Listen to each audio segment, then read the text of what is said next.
એટલે કઈ દેવી કહેવાય? સરસ્વતીની દેવી. આપણામાં વિદ્યા ક્યારે આવે કે આ સરસ્વતી દેવીનું આપણે પૂજન કરીએ ને તો આપણામાં વિદ્યા આવે.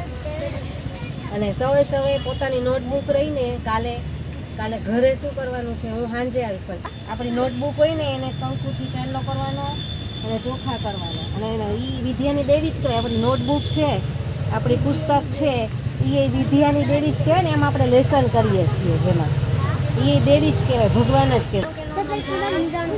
નાયા વગરનું ભગવાનનું પૂજન થાય કોઈ દિવસ નાયા વગરનું પૂજન? આપણે પ્રાર્થના સારી કરીને તો જ વિધિયા આવે, નકર વિધિયા ન આવે. એટલે હાથ જોડી નાખો, બંધ કરો.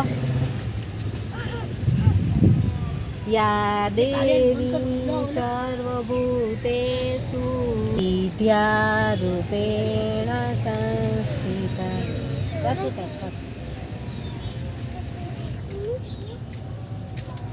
ગુરુ બ્રહ્મા ગુરુ વિષ્ણુ ગુરુ દેવો સાક્ષાત પરબ્રહ્મ તસ્મૈ શ્રી ગુરુવે.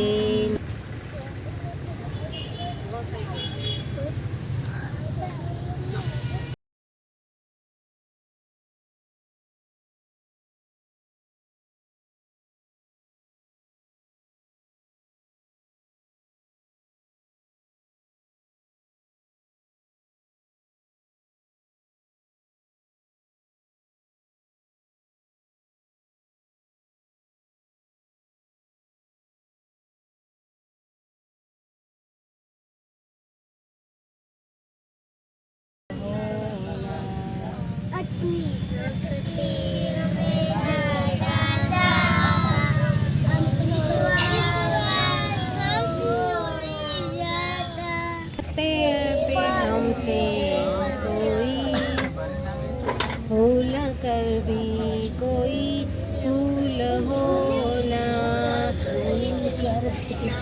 हमें दे